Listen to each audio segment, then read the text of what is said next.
Bonjour à tous, bienvenue à notre culte sur la chaîne YouTube. Je vais maintenant céder la place à Robert pour qu'il puisse chanter, nous diriger dans ce moment de louange. À plus tard pour la suite.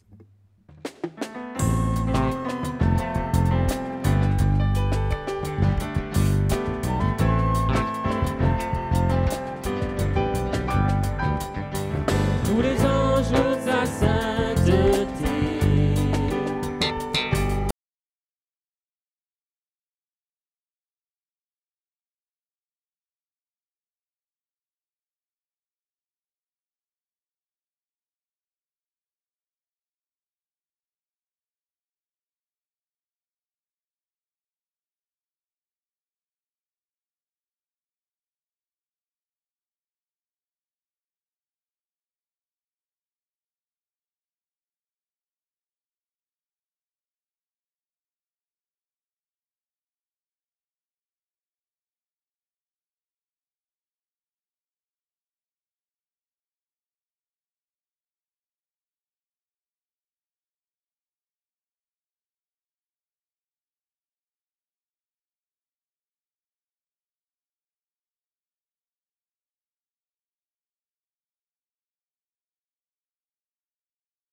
Celui qui met en Jésus une pleine confiance, jamais ne chancelle plus, compléter sa délivrance. Par la foi, nous marcherons, par la foi.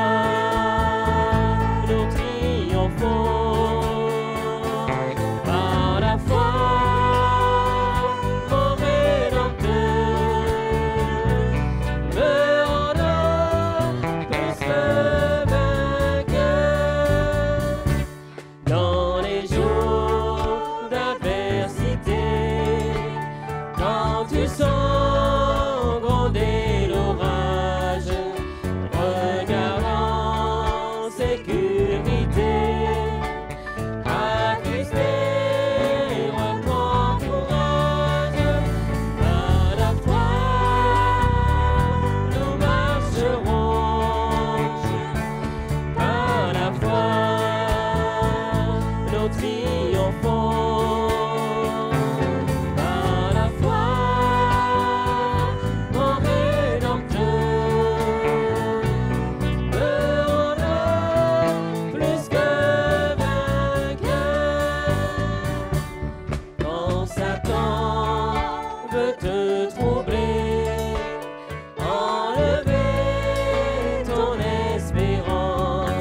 Bonjour frères et sœurs, amis visiteurs, ceux qui visitent la chaîne YouTube.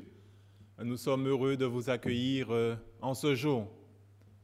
Nous sommes réunis autour de ce média, de cette plateforme numérique afin de pouvoir faire ce que nous faisions lorsqu'il n'y avait pas cette période de confinement. Nous pouvions nous rassembler, nous nous rassemblons en ce jour pour pouvoir adorer notre Sauveur et Seigneur Jésus-Christ.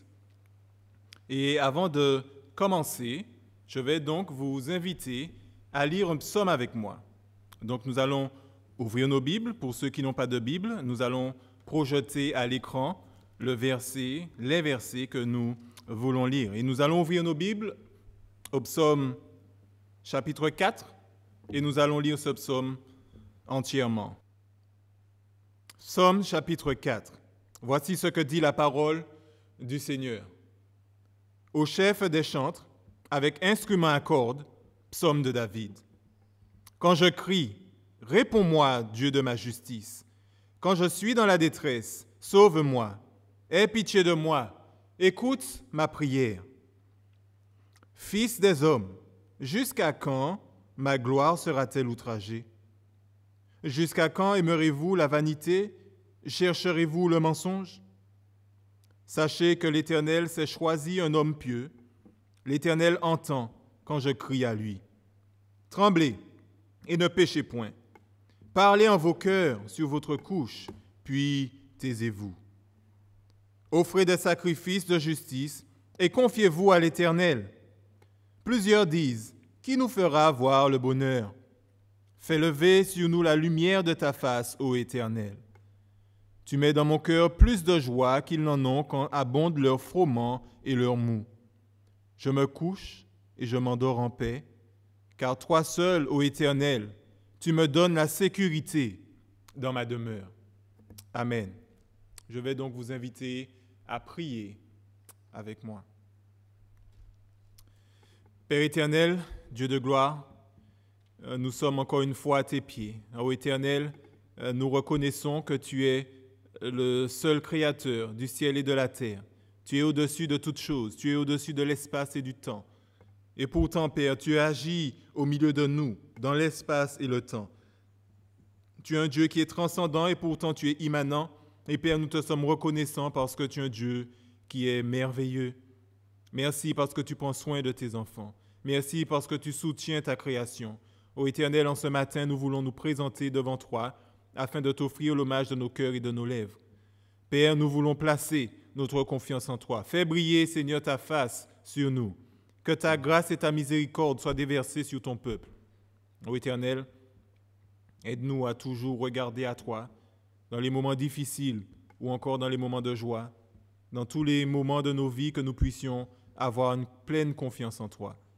Maintenant, Père, bénis-nous alors que le monde est en crise, alors que le monde est arrêté.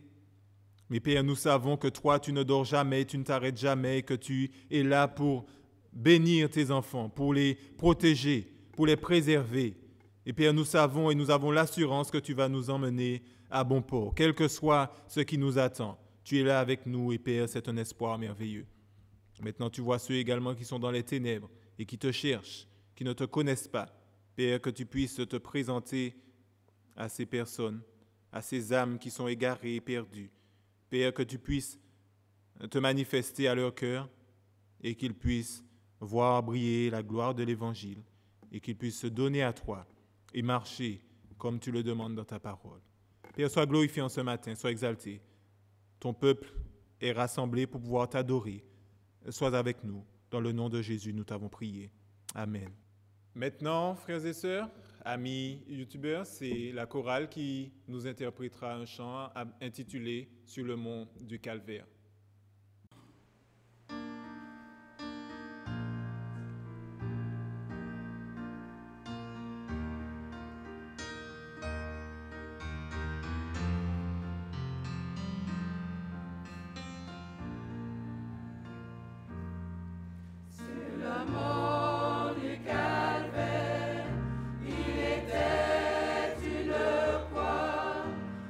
Jésus souffrit tant.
Voilà, frères et sœurs, amis youtubeurs, l'heure est venue pour nous d'ouvrir la parole de Dieu. Et nous allons écouter ce que le Seigneur a à nous dire à travers les Saintes Écritures. Ce matin, je vous propose de lire un texte avec moi dans Jacques chapitre 1, et nous allons lire les versets 1 à 4. Jacques chapitre 1, versets 1 à 4. Voici ce que dit la parole du Seigneur. Jacques, serviteur de Dieu et du Seigneur Jésus-Christ, aux 12 tribus qui sont dans la dispersion, salut. Mes frères, regardez comme un sujet de joie complète les diverses épreuves auxquelles vous pouvez être exposés, sachant que l'épreuve de votre foi produit la patience. Mais il faut que la patience accomplisse parfaitement son œuvre, afin que vous soyez parfaits et accomplis sans faillir en rien. Amen.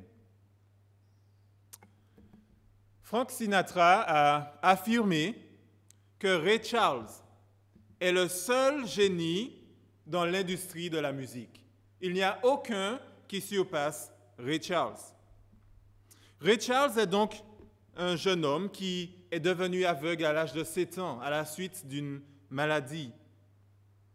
Charles n'est pas devenu amer, il n'est pas devenu aigri, mais au contraire, il a été productif, même lorsqu'il était plongé dans le noir. Et ce qui a donné comme résultat le fait qu'il soit mondialement connu et aimé. Il a reçu 17 récompenses pour sa musique. Il est reconnu mondialement et apprécié. Mais les malheurs ne se sont pas arrêtés là. À l'âge de 14 ans, il a aussi perdu ses parents à la suite d'un accident.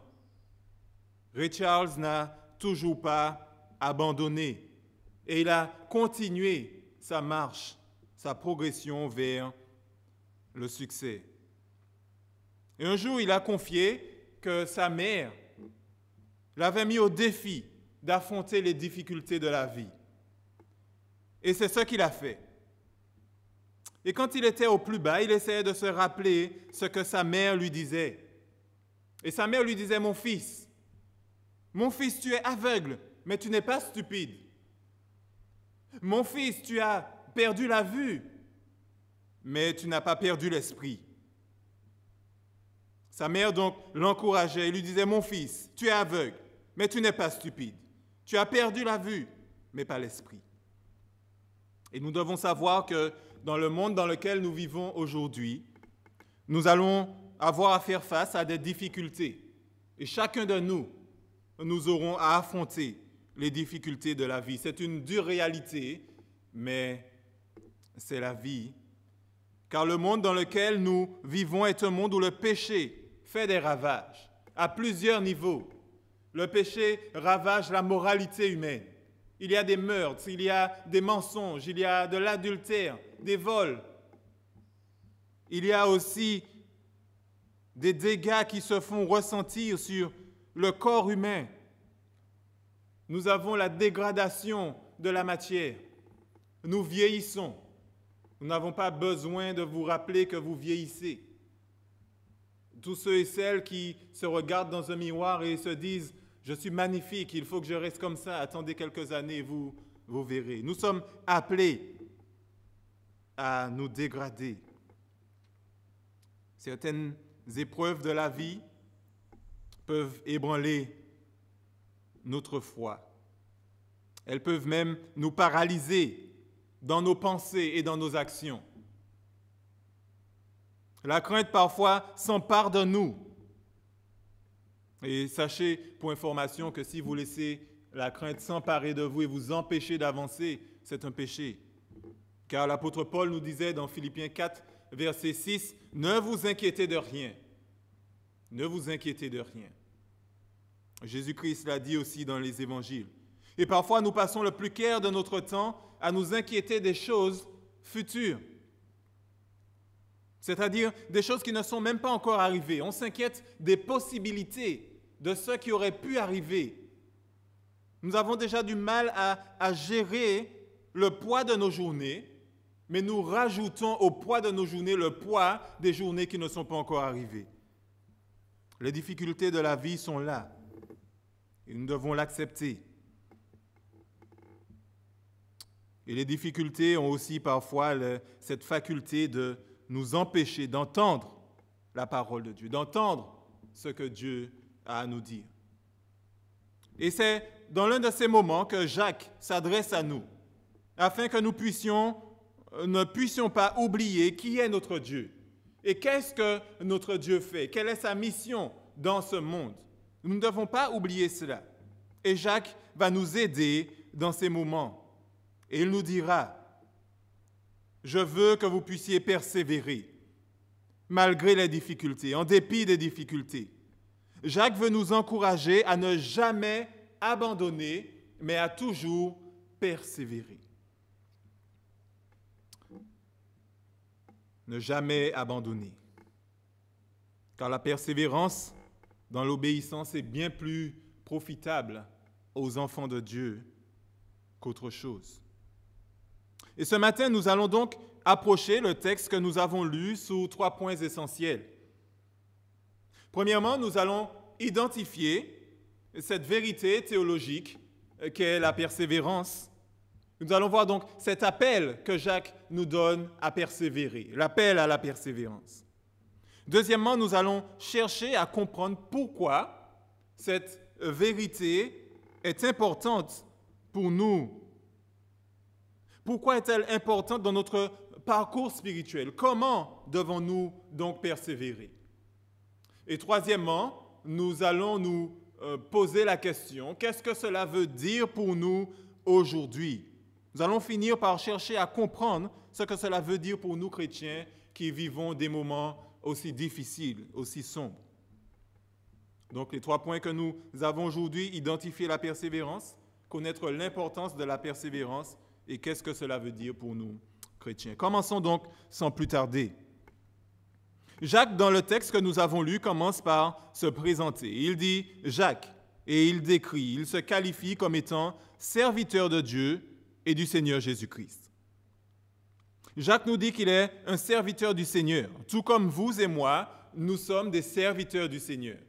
Ceux qui ont placé leur foi en Christ, ceux qui ont placé leur futur entre les mains de Jésus-Christ, sont ceux qui sont des serviteurs de Christ. Ceux qui marchent selon les commandements de Christ sont des serviteurs de Christ. Et la plupart des théologiens s'accordent pour affirmer que cette épître est rédigée par Jacques, le frère du Seigneur. Lorsque nous lisons Matthieu 13, verset 55, par exemple, nous voyons que Jacques est listé comme étant l'un des frères du Seigneur Jésus. Et il s'adresse aux 12 tribus qui sont dans la dispersion. Donc, il s'adresse sûrement à des Juifs qui se sont éparpillés un peu partout, en dehors de la Palestine, car ils voulaient fuir la persécution qui avait éclaté au 1er siècle dans la Palestine. Donc, ils se sont un peu répartis en dehors de ce lieu. Et Jacques va les saluer. Il les salue ici, une salutation qui est un peu différente de celle de l'apôtre Paul, qui dit souvent, qui va saluer en disant que la grâce et la paix de notre Seigneur vous soient accordées. Mais ici, Jacques nous dit « salut ». Et au verset 2, il dit ceci, « Mes frères », donc il parle à des chrétiens, à ceux qui ont placé leur foi également en Christ, car il les appelle « mes frères ». Regardez comme un sujet de joie complète les diverses épreuves auxquelles vous pouvez être exposés. Il dit les diverses épreuves. Le mot épreuve ici est un mot qui est assez intéressant car ce mot, que ce soit dans son utilisation ou bien encore dans son étymologie, ce mot veut dire quelque chose qui est apparu soudainement. Donc, pour être plus précis, pérasmos veut tout simplement dire que quelque chose tombe de manière inattendue. Donc, les épreuves dont Jacques parle ici sont des épreuves qui sont inattendues. Tout comme ce virus qui a touché le monde, nous n'étions pas préparés. Ce sont des choses inattendues. Une voiture qui tombe en panne, c'est une chose inattendue. On ne s'est pas levé le matin pour dire « je vais être en panne et être en retard à mon travail ». Ou bien encore faire un accident et être blessé et voir que nous sommes aussi arrêtés. Donc toutes ces choses peuvent être des épreuves. Le péché également, la tentation dans le péché peut être une épreuve soudaine. Nous pouvons découvrir soudainement que nous sommes tentés par une chose. Nous n'étions pas préparés.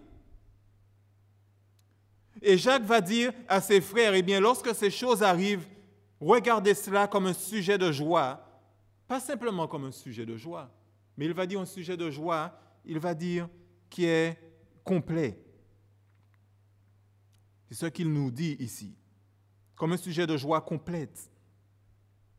Donc, ce que Jacques est en train ne dit pas ici, c'est qu'il ne dit pas qu'il faut être masochiste, sadomaso, qu'il faut aimer la souffrance et qu'il faut chercher à souffrir pour être joyeux.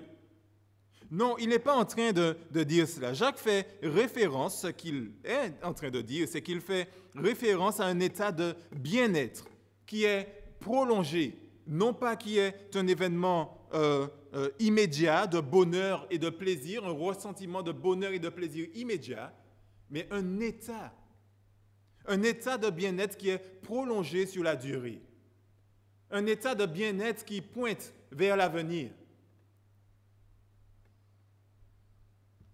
Maintenant, cette connaissance que nous avons en ce matin,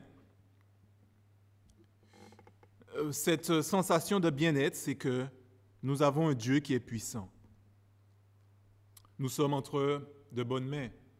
Nous sommes entre les mains de celui qui a créé le ciel et de la terre, celui qui n'est dépassé par aucun événement, celui que cette épidémie mondiale n'a pas surpris, mais qui était déjà au courant et qui est au contrôle de toutes choses.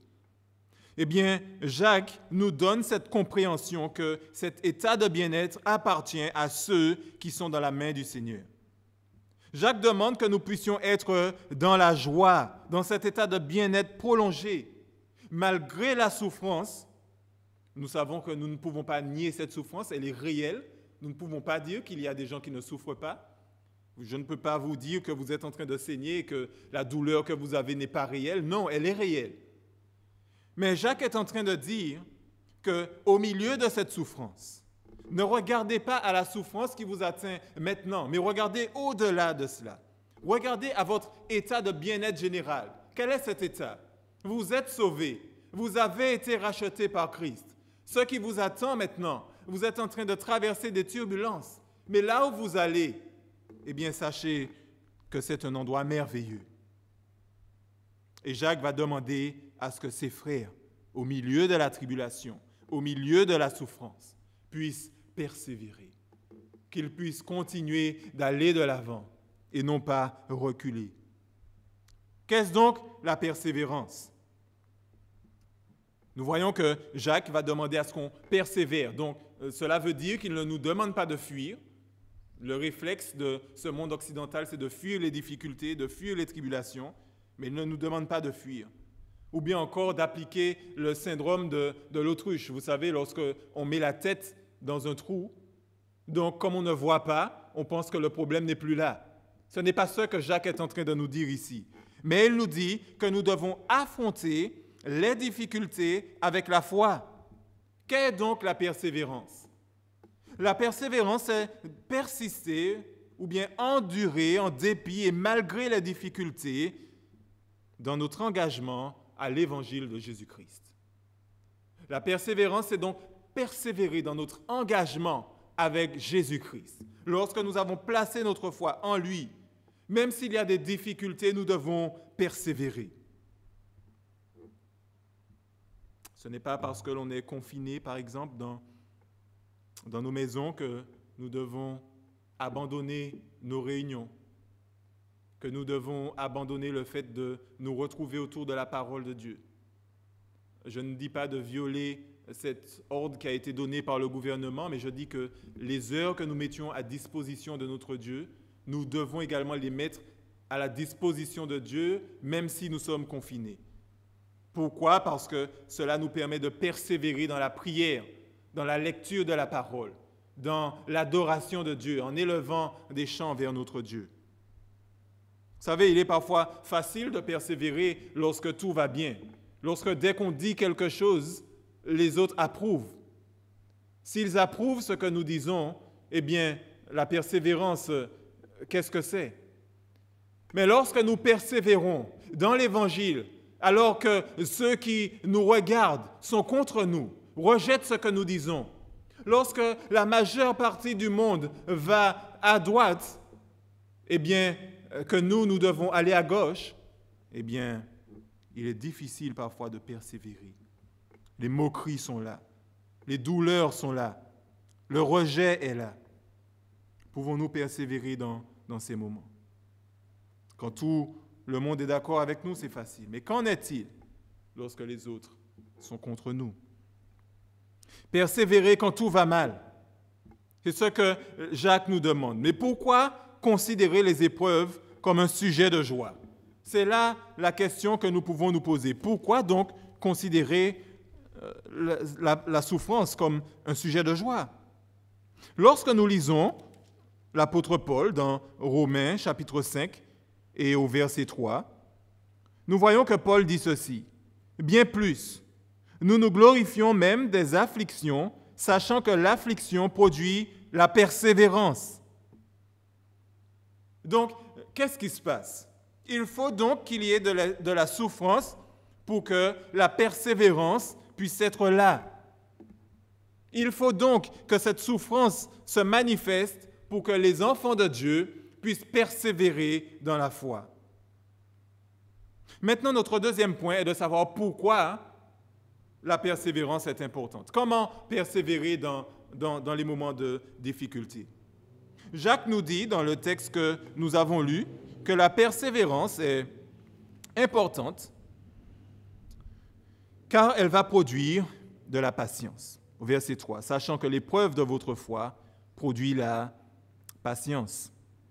La patience est donc un fruit de l'esprit.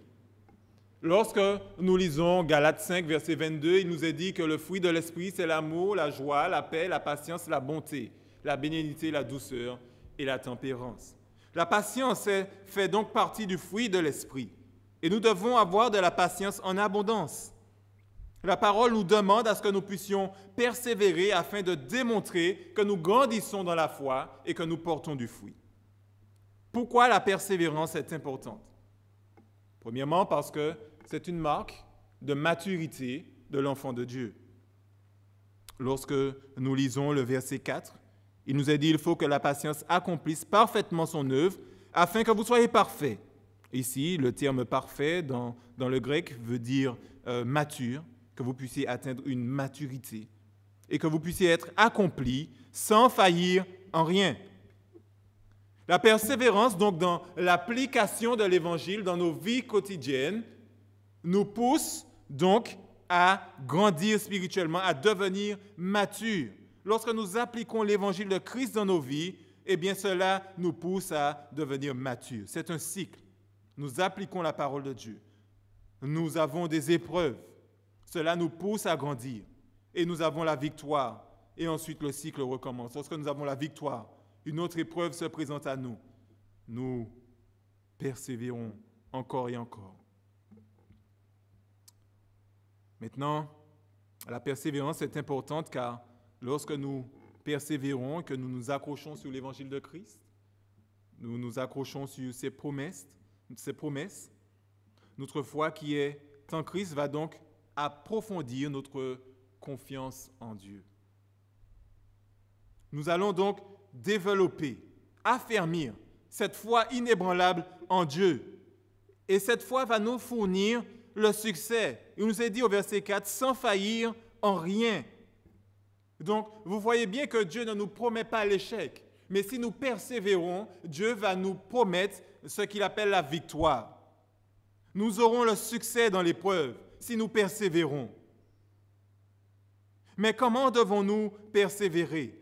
Nous ne devons pas nous appuyer sur notre propre connaissance intellectuelle, sur nos possessions, sur nos biens, ce que nous avons.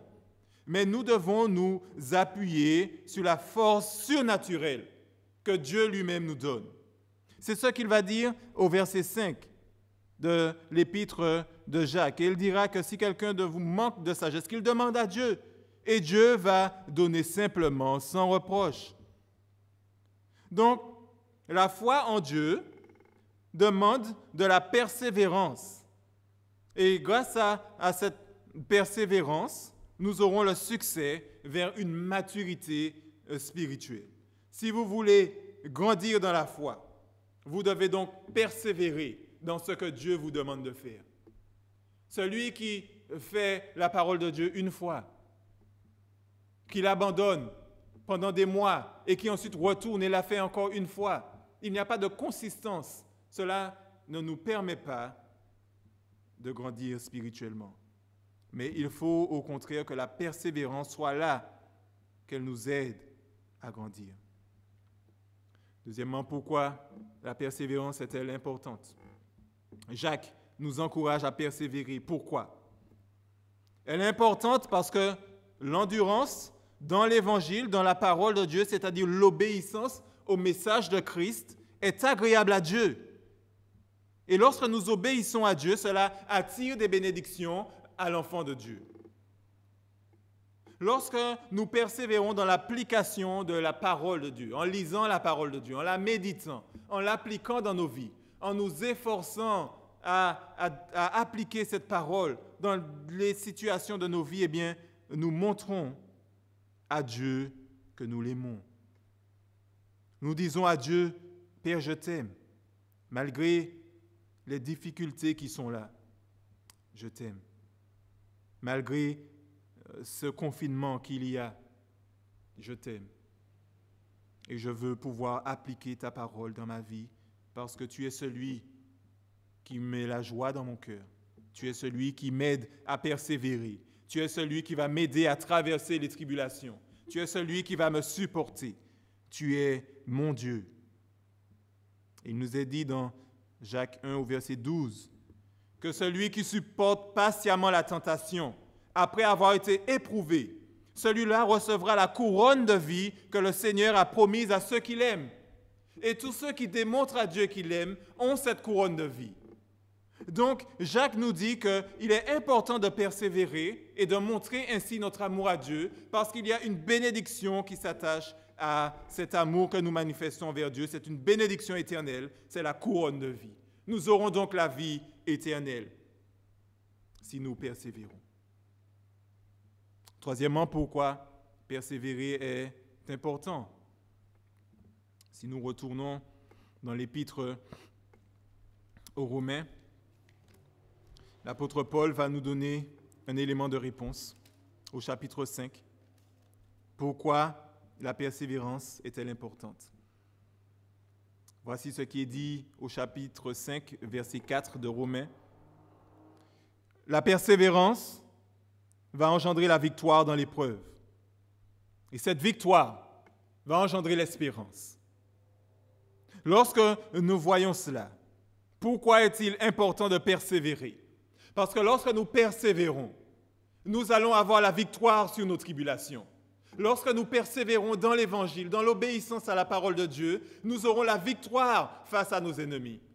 Nous aurons la victoire face à tout ce qui se passe dans le monde, tout ce qui est incertain. Nous aurons la victoire. Lorsque le doute va venir s'installer, que l'ennemi, le diable, viendra nous dire que vous êtes des pécheurs, il veut nous cribler par sa culpabilité. La culpabilité de nos péchés, eh bien, il nous dit que si nous persévérons et nous nous appuyons dans la foi sur Dieu, eh bien, nous aurons la victoire. Et avec cette victoire, nous aurons cette espérance, cet espoir que Pierre décrit comme étant un espoir qui est vivant.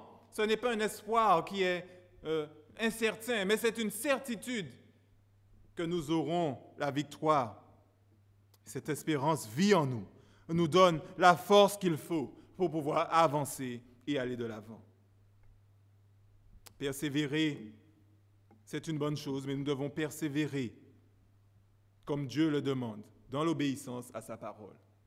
Si Dieu nous demande de dénoncer le mensonge, nous devons dénoncer le mensonge. Si Dieu nous demande de résister au diable, nous devons résister au diable. Et nous devons le faire avec persévérance. Qu'avons-nous vu jusque-là? Que la persévérance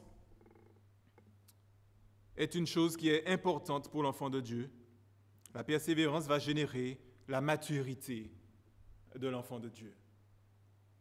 Cela va nous permettre de développer un stade, un état de bien-être prolongé qui nous dit que malgré les difficultés, nous devons persévérer. Et lorsque nous avons persévéré une fois, nous avons vu comment Dieu nous a soutenus, eh bien cela va nous donner la force pour persévérer encore dans une autre tribulation. Mais si nous abandonnons à chaque fois, lorsqu'une tribulation arrivera, eh bien ce qui se passe, nous allons également abandonner, essayer de fuir la tribulation ou jouer à la politique de l'autruche. Nous avons également vu que la persévérance est agréable à Dieu. Lorsque nous persévérons, nous disons à Dieu que nous l'aimons. Et Dieu aime ceux qui manifestent leur amour pour lui.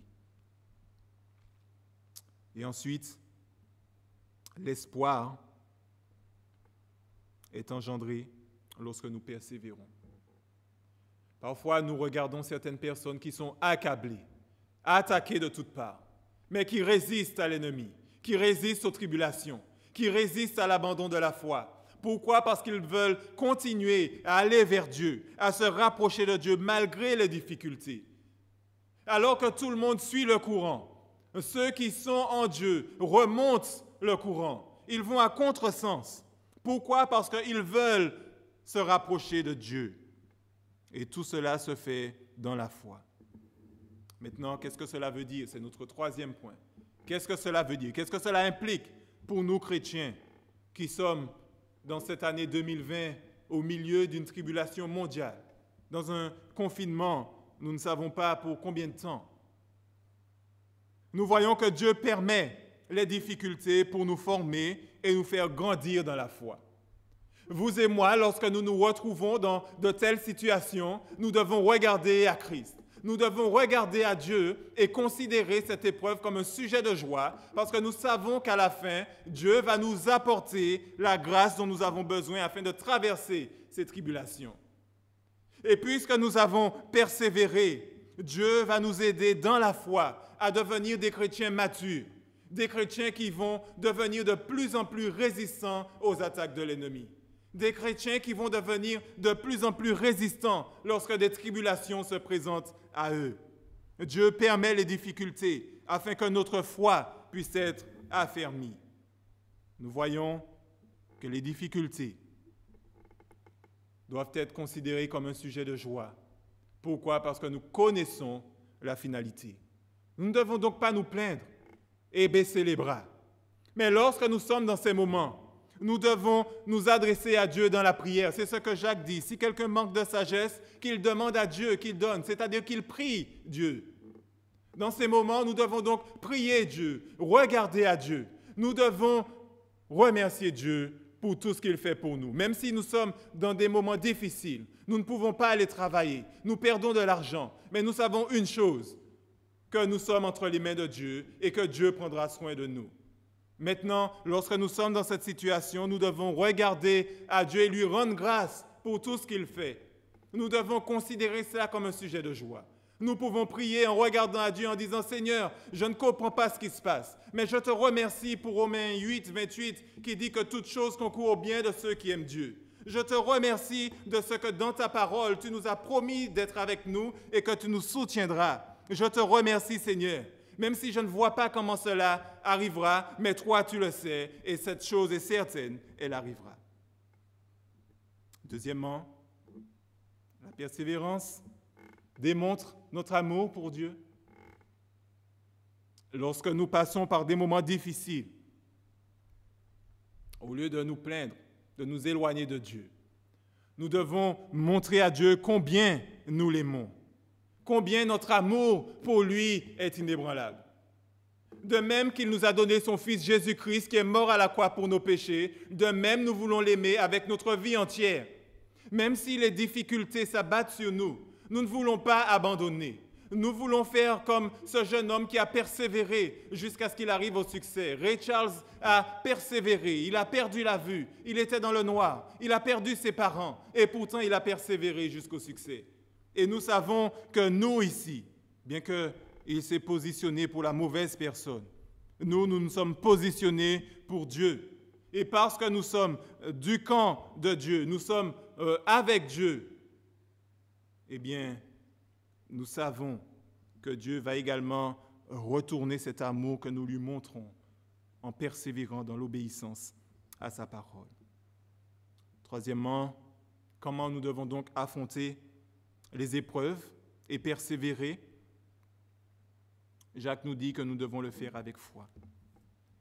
Si nous manquons de foi, Jacques nous dit que cela est un désavantage pour nous. Il nous dit que si quelqu'un demande avec du doute, il est semblable au flot de la mer qui est agité par le vent et poussé d'un côté et d'autre. Qu'un tel homme ne s'imagine pas qu'il recevra quelque chose du Seigneur. Mais si vous venez avec la foi, si vous vous approchez de Dieu par la foi, sachez que l'assurance du succès vous sera accordée. Sachez que vous aurez des bénédictions inimaginables en Dieu, en Christ notre Sauveur et Seigneur. Même si vous êtes dans la difficulté, vous devez regarder à Dieu et persévérer pour la bonne cause, c'est-à-dire la cause de l'Évangile. Ne vous lassez pas de faire le bien, mais persévérez, parce que vous n'allez pas persévérer avec vos propres forces, mais vous allez persévérer avec cette force surnaturelle que Dieu seul peut nous apporter. La foi, nous l'avons en Jésus-Christ, notre Sauveur et Seigneur. Je vais donc vous laisser ce message, ce verset que Paul nous a donné, qui nous montre un exemple de persévérance. Ceux qui ont travaillé pour la cause de l'Évangile et qui ont persévéré alors qu'il n'y avait aucun endroit où espérer, alors que tout était noir devant eux, alors que tout leur disait non, cela ne va pas se faire, non, cela est impossible. Mais ces serviteurs de l'Éternel n'ont pas regardé à ce qui est dit, mais ils ont regardé à Dieu et ont placé leur foi en Dieu. Et c'est Paul qui disait dans 2 Corinthiens chapitre 4, à partir du verset 8, il dit que nous sommes pressés de toute manière, mais non réduits à l'extrémité. Lorsque Paul a dit cela, il était dans des tribulations inimaginables. Il dit que lorsque nous étions dans la détresse, eh bien, nous n'étions pas dans le désespoir. Il dit, lorsque nous étions persécutés, nous ne sommes pas abandonnés. Pourquoi? Parce que Dieu a promis d'être avec nous. Il dit que nous étions abattus, mais nous n'avons jamais été perdus. Parce que Dieu sait ses enfants, il connaît ses enfants et il sait ce qui lui appartiennent. Et il va les garder. Et il va dire, nous avons souffert dans notre corps la mort de Christ, afin que la vie de Christ soit aussi manifestée dans notre corps. Nous savons que Jésus-Christ n'est pas resté dans le tombeau. Il est monté, il est sorti du tombeau. La mort n'a pu retenir Christ. Il a vaincu la mort. Il a traversé les tribulations, mais il a été plus que vainqueur. Cette assurance de la victoire est pour nous. Et puisque Christ a vaincu la mort, a vaincu les tribulations, il a vaincu ce monde, il va nous aider à vaincre ce monde. Vous et moi, nous sommes plus que vainqueurs en Jésus-Christ, notre Sauveur et Seigneur. Voyez, tout comme Richard qui a persévéré et allé vers le succès. Sa mère l'a encouragé et lui a dit, « Fils, tu es aveugle, mais tu n'es pas stupide. Mon fils, tu as perdu la vue, mais tu n'as pas perdu la tête.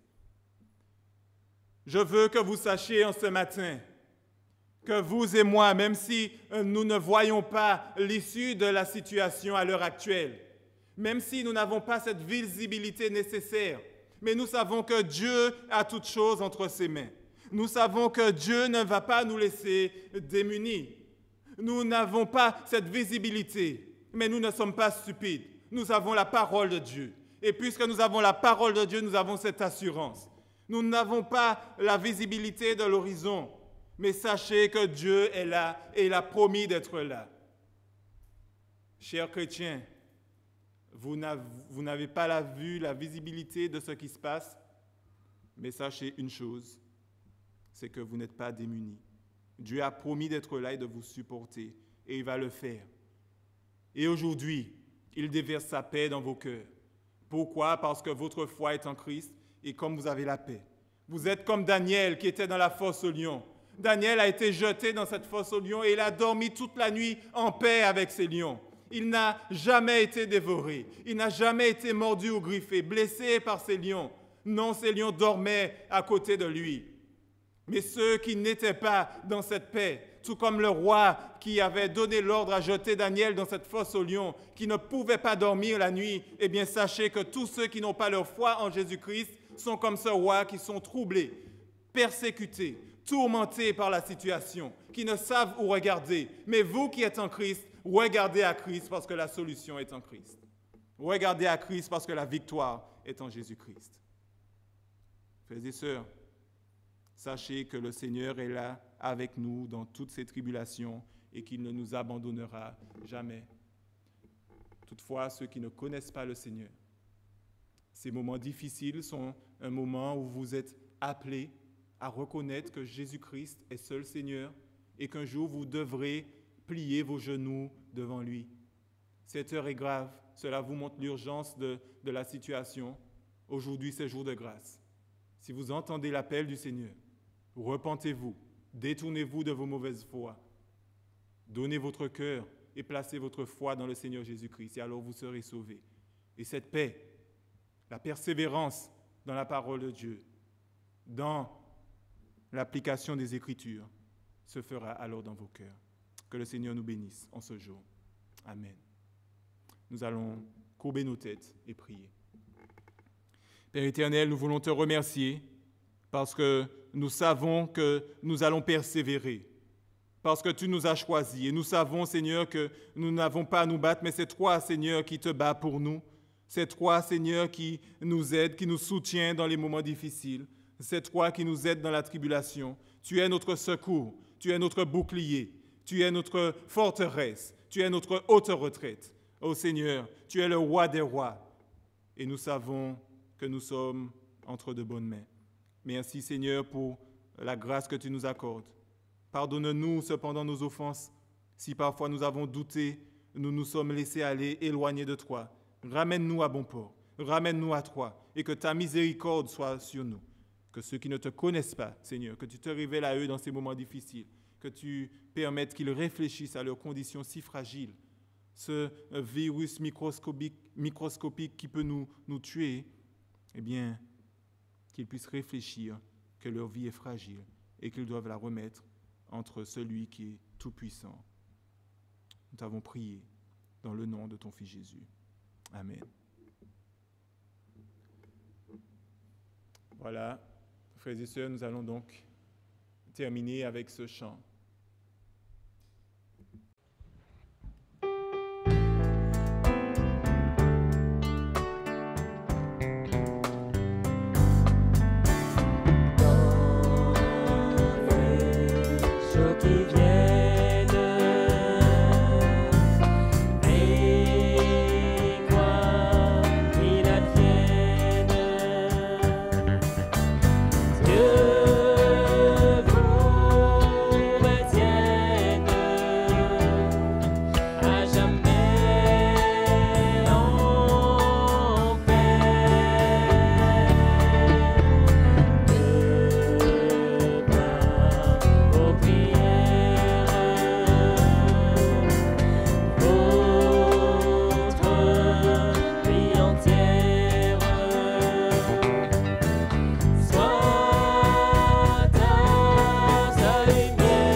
Jamais.